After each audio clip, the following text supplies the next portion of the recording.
Hello, hello, hello, people. Welcome back to the mufcMPB YouTube channel. It's been a while, but I'm glad to say we're joined by a resident favourite, I think it's safe to say, in Mr. Ben Jacobs.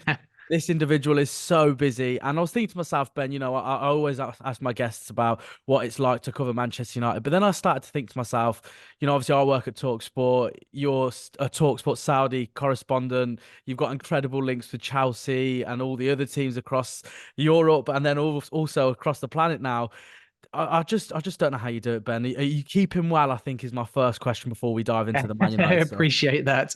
Yeah, it's not quite the storm yet, but naturally things are bubbling before the window opens. But interestingly, because the Euros, the Olympics, it's going to be not only a varied summer, but that's going to have an impact on the market because some players playing at Euros or Olympics might want to wait and delay their future. So it will be quite unpredictable. Add Saudi to the mix as well. And absolutely, I'm stocking up on sleep because June, July, August are not going to have much of it. Exactly that, and I really don't blame you. Try and get the rest in as you can, Ben. And you mentioned there a little bit about players. I'm sure we will be getting into that a little bit later on in the show, but I think it's only fair to start with, of course, the manager merry-go-round. But just before we get into that, please, everyone, be sure to like and subscribe, follow on the MUFC MPB YouTube channel, and also in the very unlikely case that you don't follow Ben Jacobs, make sure you hit that follow on Twitter or X because he is right across absolutely everything. So Or that unfollow. I mean, people might be listening already following and they might make yeah. their mind up the other way around as well. Yeah, so if you do follow him, just keep it at that. Right, Ben. I don't think it's going to come as a surprise of where we're going to start. It's the name, it's the talk of the town for Manchester United right now. It's Erik Ten Hag, of course. What's the latest? What have you heard? Are the club leaning towards sacking him, keeping him, and when can we expect this decision to be made? Because of course there are quite a lot of rumours and a general consensus almost that we will get an answer by the end of this week. Is that correct?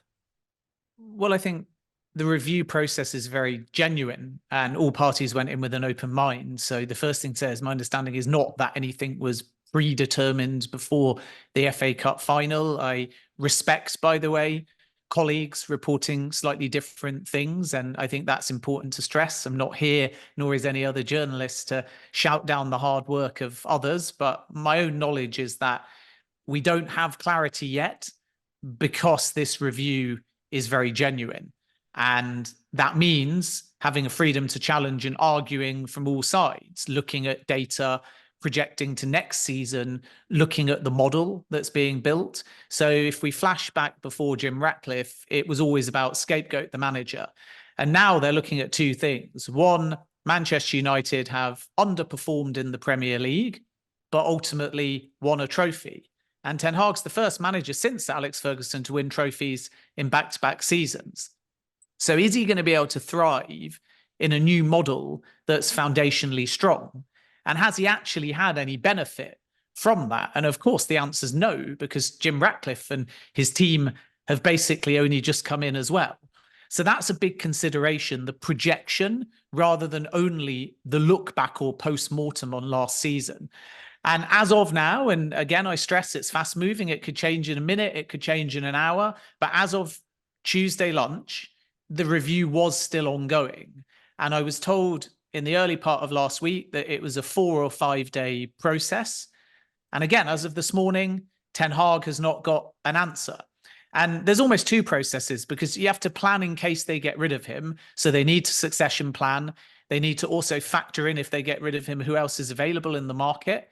And at the same time, they need to give Ten Hag a fair chance. And maybe the only surprise in all of this is that Ten Hag, to my knowledge, has not been face-to-face in person a part of all these meetings, whereas the one with Maurizio Pochettino was over 2 days and Pochettino stayed on. He didn't go on holiday. He was in the room. So this is very much about Ratcliffe, Jean-Claude Blanc, and all of the other senior figures like Sir Dave Brailsford. We know that Omar Barada starts soon, Jason Wilcox, senior players, data. It's a comprehensive process. And it's not that Manchester United don't know how they're going to proceed.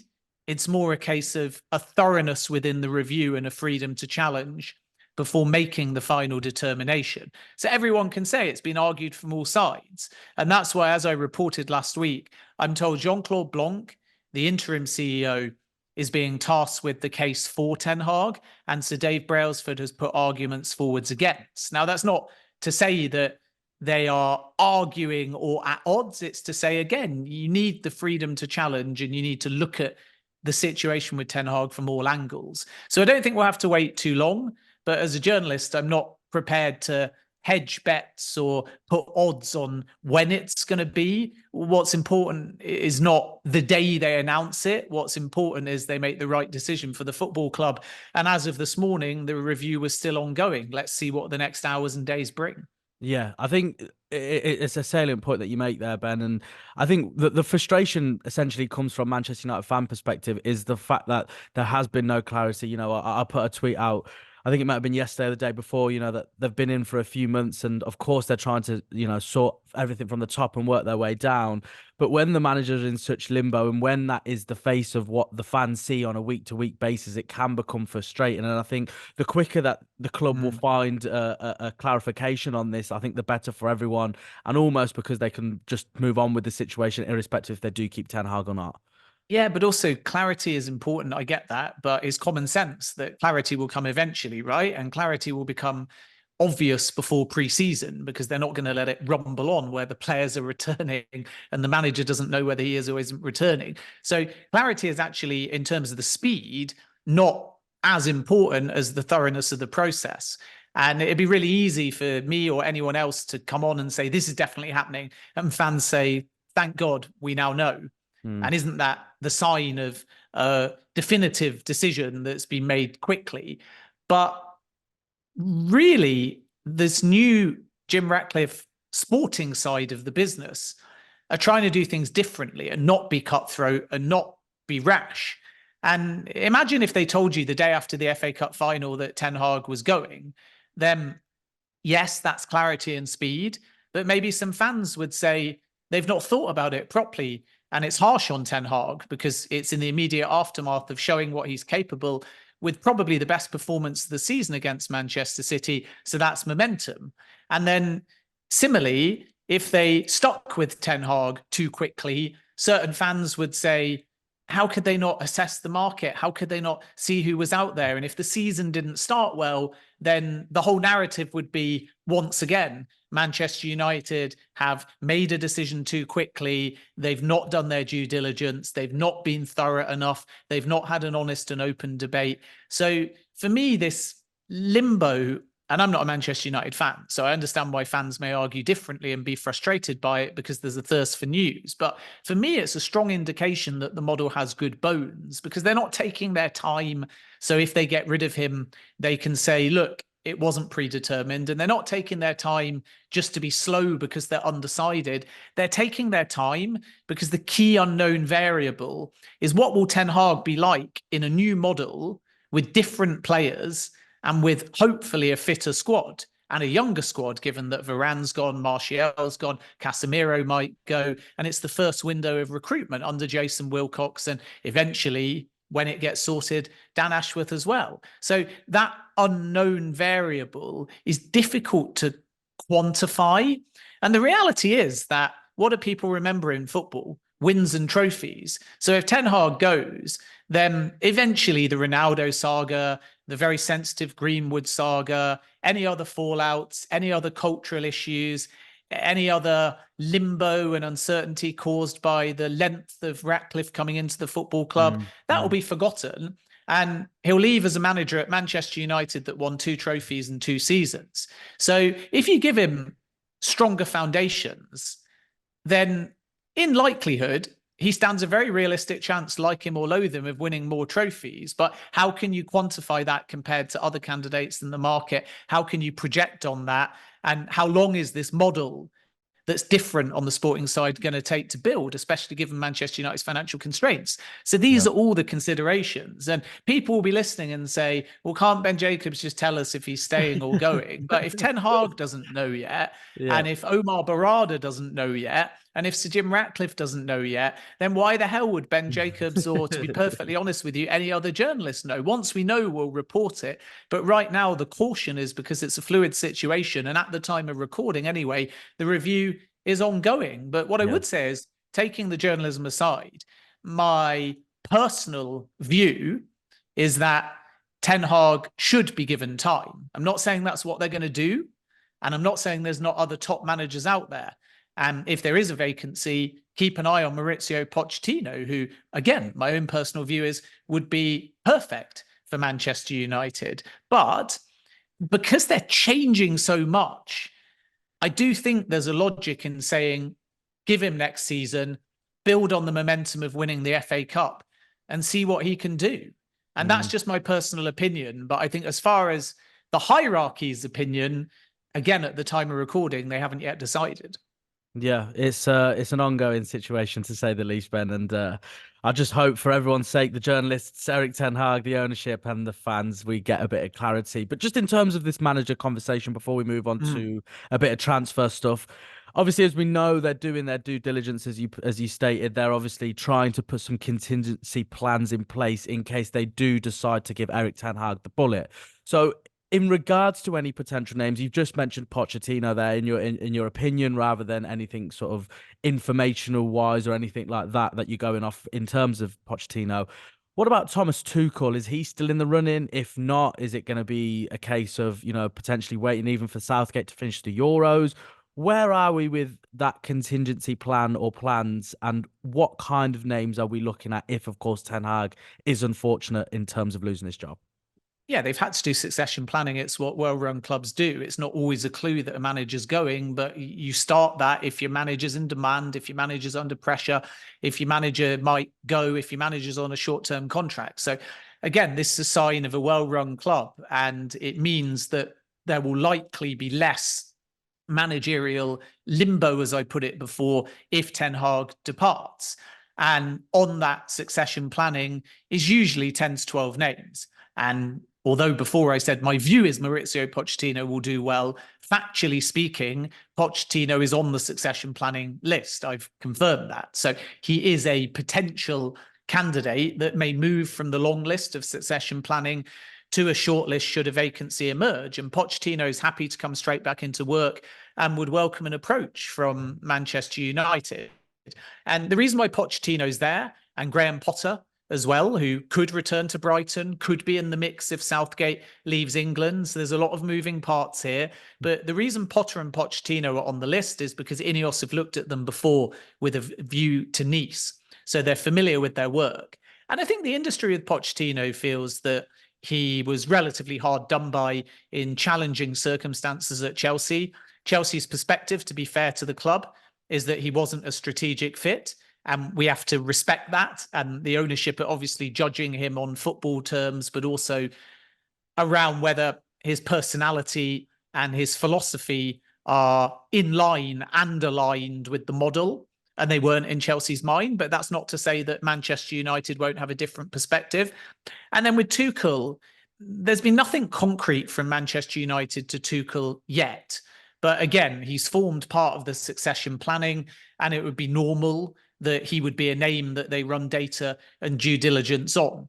But Tuchel is pushing for Manchester United more than Manchester United are pushing for Tuchel at this point. In other words, Tuchel wants to come back to the Premier League. He would welcome the approach. There are some figures within the Bayern hierarchy that are adamant that he didn't agree to anything in terms of staying on at Bayern because he's quite confident that he'll make the final few and will be very firmly in the conversation for a Manchester United vacancy should one emerge. But from Manchester United's point of view, they'll need guarantees about what went wrong at Chelsea and what went wrong at Bayern, and how much of that is on Tuchel rather than club politics and other members of the hierarchy. So again, we're only at the point because they've not made a determination at the time of recording on Ten Hag. It might change by the time people are watching this, but at the moment, we can only talk about succession planning. And Tuchel is there, Pochettino is there, Potter is there. Some say Southgate is there, but I'm not aware of anything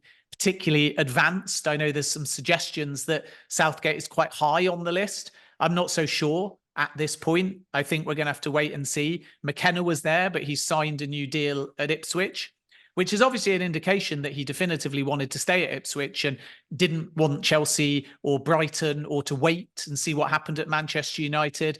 Otherwise, he just wouldn't have signed the Ipswich deal, and he would have seen whether or not something emerged at Manchester United. So we have to respect Ipswich and their project and how calm they were about keeping McKenna, because he signed before he even knows the future of Erik ten Hag. And I can tell you with clarity and pretty categorically that if ten Hag goes and McKenna was not in a position where he'd committed his long-term future to Ipswich, then he would have been one of the names that would have almost certainly got an interview at Manchester United because of his previous connection with the club and the excellent work in back-to-back promotions that he'd done at Ipswich. So that's a name we can cross off, but was on the original succession planning list. So I think the brief for Manchester United will likely favour, if they get rid of Ten Hag, managers that have, like Chelsea, had experience in English football, which means that Pochettino,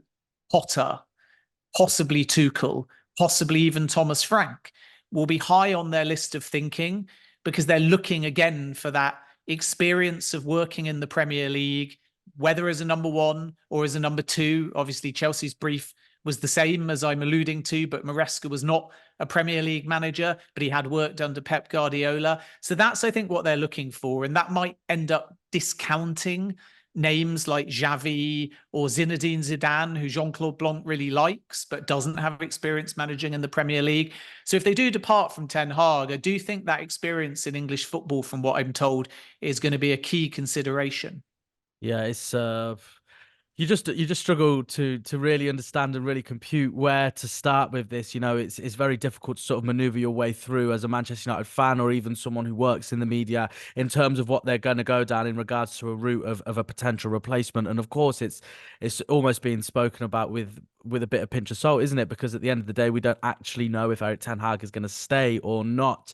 Like you said, I think one thing really to highlight here is that, you know, when an individual who works in the media is given a piece of information and reports it, and then, you know, the story unfolds and it takes another turn, a lot of people are very quick to jump on journalists back, aren't they, and say, well, you said this and this didn't happen. But it doesn't quite work like that, as you stated, and I thought you did it quite perfectly when you said, at this time of this date, this is the story. Because if you don't almost clarify that, then people will absolutely come for you, won't they? And that's unfortunately the But world that we also, live in. I just want to sort of say a word on Jacob, who broke the exclusive that Manchester United were going to sack Ten Hag, regardless of whether or not they win or lose the FA Cup. He's a brilliant journalist, top operator, has broken countless exclusives, and I've got all the respect in the world for him.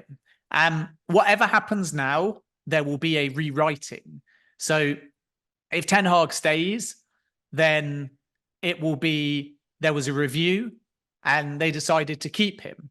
But that doesn't necessarily mean that before the FA Cup, there wasn't a different position. So it's very difficult after something happens to get the true reality. And it comes out eventually over time. But naturally, Chelsea, Maresca, unanimous, the players are excited. It's always going to be the case, because nobody's ever going to posit that there was disagreement or there was chaos. No club does that. You always have, from sources, the club position. And our job as journalists is not to put things out there that we're told. Our job is to put scrutiny on all of our sources. So if Ten Hag goes, then we will put scrutiny to find out whether it was predetermined before the FA Cup and the review was just a case of making sure that all bases were covered, but they stuck to the position that they had before the FA Cup final and he went. So it can be both things. It can be that they had a feeling about Ten Hag after things like the Palace loss, after the near Coventry embarrassment. And it may be they said, look, that is our position, but let's do the review anyway, because we have to keep an open mind. Or he could stay, and it may be that they've U-turned on a position that they had before the season ended. So don't jump on the journalists, because we're all doing due diligence. We're all putting scrutiny on sources. And the ones that are fortunate to break exclusives, we hopefully get them right. And when we do, we gain credibility. But things can also change. And it doesn't mean that any of the journalists breaking those exclusives haven't followed due process. So I've got all the respect in the world for all of my colleagues that I know bust guts. And whatever happens with Ten Hag, I think it's important to note that these things can be unpredictable. And the amount of times when I try and describe things as a journalist in the most responsible way I can, that you get told, well, just tell us in one word, is he staying or going? Why are you sitting on the fence? Why are you caveating it? Why are you time stamping the date and all of these things? And the reason is because I've been in this game long enough to know that things can change unpredictably, and you have to roll with that as a journalist. And it's not that your information was wrong at the time, it's the fact that things can develop. And there was a Manchester United story when I was on the other end of it, and I don't know why, because it all ended up very positive. When Mason Mount and Manchester United were negotiating, and there was a point when United made an offer to Chelsea last summer, and Chelsea rejected it and made a counter. And in the minutes that followed, you may remember that everybody said suddenly, Man United are pulling out, they've got other targets, that's that. And in the immediate aftermath, I broke an exclusive that said they're not pulling out. They've got a meeting booked with Chelsea, and a compromise is still likely to be found because he's their top target. And as soon as I put that out there, I got ganged up on because a lot of other people were saying different things. And again, everyone's got different sources, and some at Manchester United may have felt that they needed to move on, and others at Manchester United may have felt that they needed to try once more. So it's not so much that one source can be right and one can be wrong. It might be that one top source has one opinion and another top source has another opinion. And ultimately, they need to get in a room and align on strategy, because this is how the unpredictable window works. And again, I got a massive pile on because everyone wanted to say, well, everyone says Man United are walking away, and Ben Jacobs still says that they're going to sign him. And luckily, in that situation, my information was correct. But I've been on the other end as well, where I've definitively felt one thing's going to happen and it's moved in another direction. So we have to understand it's not the well-functioning, well-sourced journalists that are necessarily the ones you need to shoot as the messengers. You have to understand, if you want to engage in the blow by blow of the window and you want daily updates. And some people say, why are you giving an update if there's no update? Well, it's because every single show, every single fan wants the update. So if you want to engage in the blow by blow updates, then you have to accept that you're entering into a window that in itself is unpredictable and unreliable. So you need to adjust your perceptions of how you engage with it and realize that things are very rarely black and white.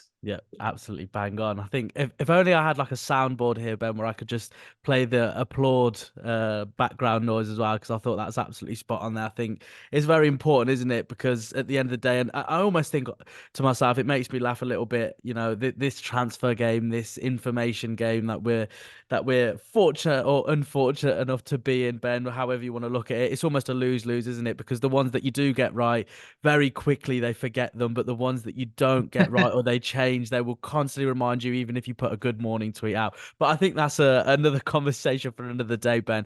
I know we're going to run out of time, and the final question I have for you is obviously going to be on Dan Ashworth, so I want to leave that to the end because I feel like that could be quite lengthy almost. But I just want to really rattle through, 30 seconds max, just on what the situation is with a couple of players, because as you know, the transfer window is round the corner. It's going to start, and it's going to start heavy, not just with Manchester United but across the globe. So we'll start with Michael Olise, a name that I've spoke to you, never mind anyone else, for countless times. Is he a top target for United, or is he maybe even leaning towards Chelsea?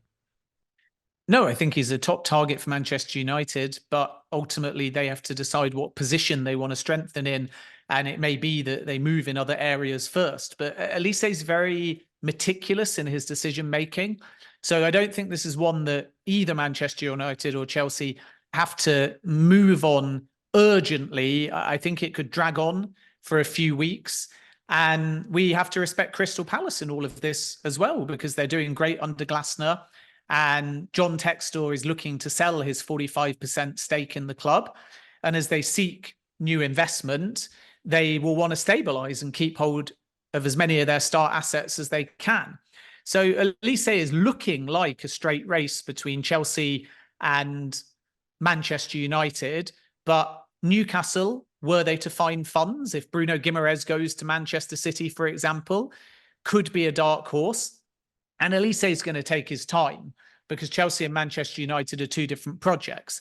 I'm told that his heart says Manchester United, and I know that's going to be taken out of context, but his head will look at contract, package, long term, who's more likely to get Champions League, where he can win trophies, system, where he's going to play the most. Chelsea are quite well stocked, but remember, Enzo Maresca prefers wingers to wide forwards. So that's quite good news as far as Olise is concerned.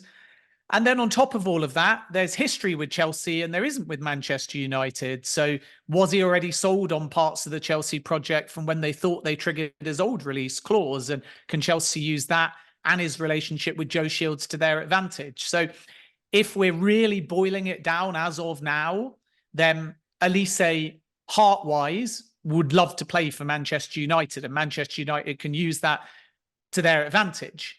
But you've got London, you've got wage, you've got long-term project, you've got Joe Shields, you've got Maresca's system fitting Olise, you've got young squad, talented squad, maybe a little bit further along because Manchester United are going to have to revamp. And he'll think about all these things because, again, I come back to what I said before, that Olise is not the kind of player to make a gut or a rash decision. So there is that sentimental ideal that can help Manchester United. And then Chelsea will be playing on his head and saying, no, come to our project. It's the right time. You're the right player.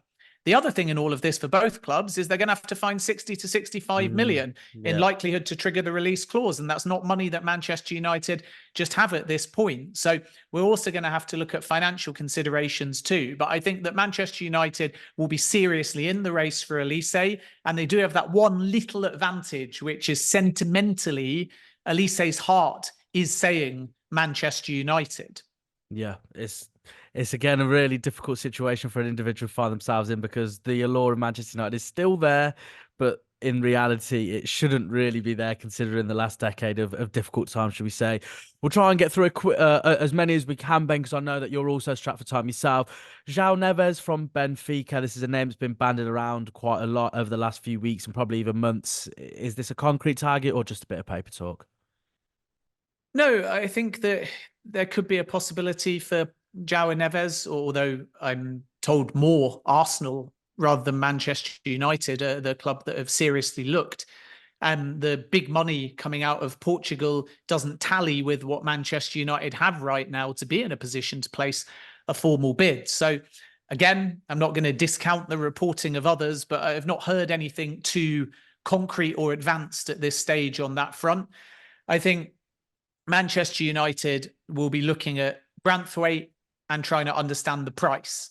And if it's 70 plus million, it's difficult. I think Tobido is a possibility. And people will say, well, that's Ratcliffe negotiating with Ratcliffe. So can't he just do a cut price deal? But fair market valuation means that that's still going to cost somewhere in the region of 40 million euros ballpark.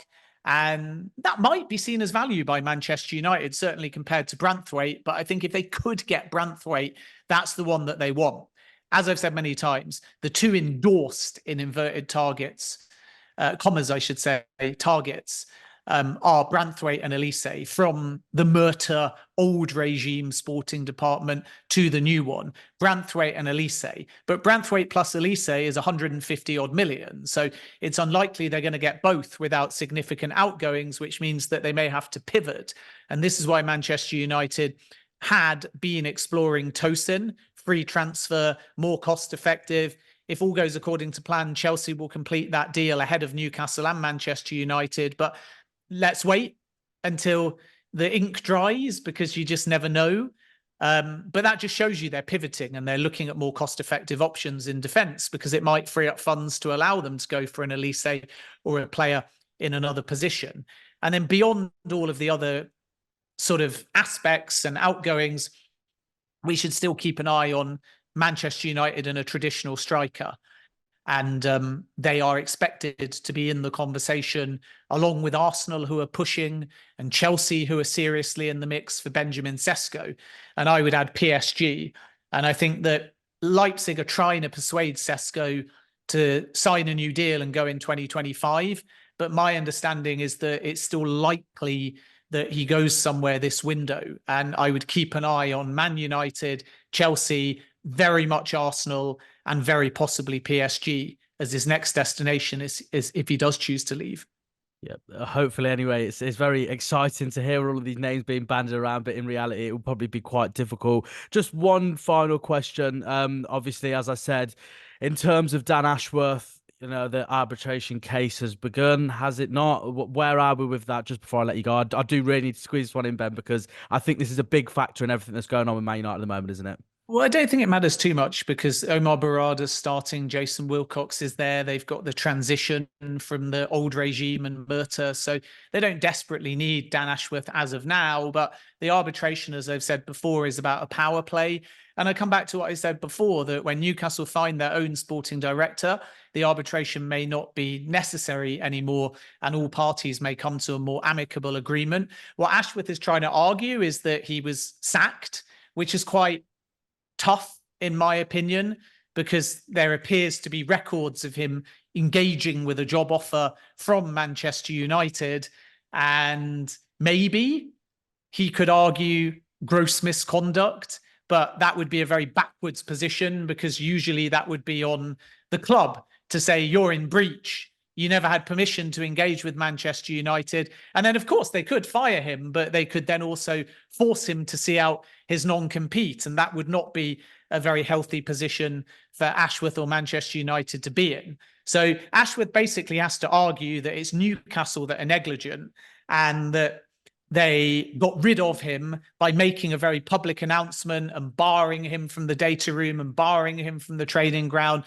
And if they're successful in that, then the non-compete and the gardening leave may be waived and it may allow for Ashworth to start sooner. But I think all parties realize this could get very ugly very quickly. So I think more likely is that Newcastle United will find their new sporting director. We now know that it's not going to be Dougie Freeman.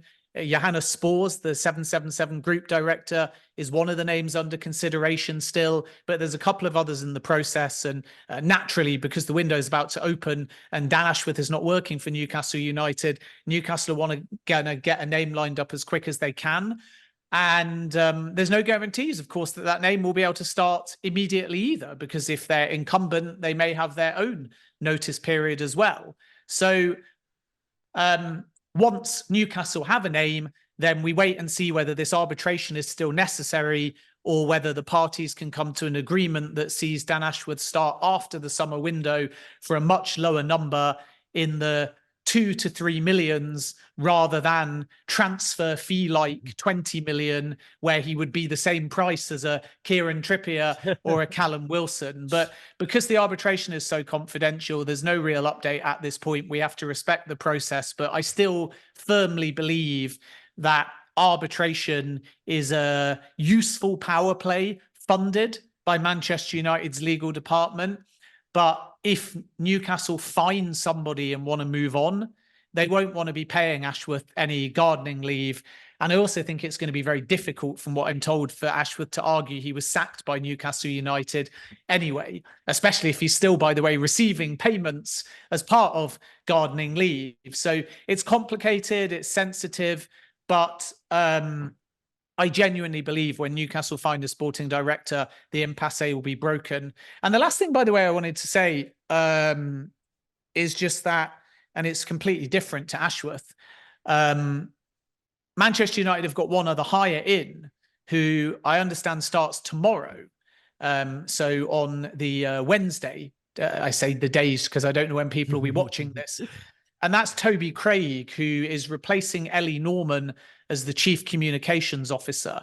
And the only reason I want to flag Toby Craig is because it's another phenomenal hire, one of the best in the business at what he does. He was at City Football Group, he was at Chelsea, and now he's coming to Manchester United. And because he was at City Football Group, he will know Omar Barada well.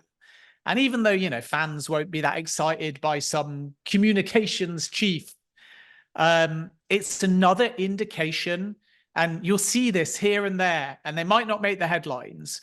It's another indication of a best-in-class hire. It's another indication of a senior leadership hire. It's another indication of staggered hires, starting with leadership, starting with CEO, moving to sporting director, moving to technical director, and now moving into communications and marketing. And I'm sure that there'll be several others over the coming weeks. And this is because it's not just Ten Hag under review, it's every department with Dave Brailsford leading it, being looked at, being analysed. Where can they improve? Who can they poach in the market? So this again is Manchester United being foundationally strong, making strategic hires before they're thinking about football, building from the top down, and creating a culture that should allow ultimately the footballers to succeed. And I'm not in any way saying one hire in communications is groundbreaking to the point where fans should be excited about it. But when you know football and you know structure and you know who's in demand and you know the kind of people like Barada and like Toby Craig and like Wilcox that wouldn't walk into Manchester United if they thought it was a foundational mess, it's just another indication that Ratcliffe is not just in this for the sporting side. He's not just in this for the minority. He's got his fingerprints across everything in the business. And that's another example of it. Yes. As I say, and as I always keep saying, Ben, there's certainly going to be situations that we're going to have to keep our eye on.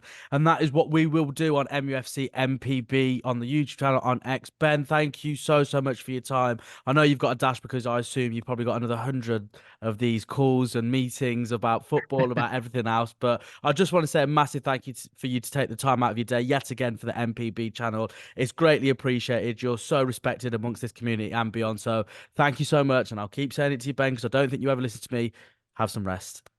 Always a pleasure. Keep up the good work. We'll speak soon. Thank you very much. And of course, thank you to everyone who has joined me today on the latest episode of mufcMPB's YouTube channel. Please be sure to like, subscribe. I don't have to keep saying it. You know by now it completely helps us and it maintains our opportunity to keep brilliant guests like Ben Jacobs joining us to bring you all of the information, the accurate information as and when we get it. Thank you, everyone. And please be sure to join me next week when I'm joined by another brilliant guest. Subscribe to the MUFC MPB YouTube channel.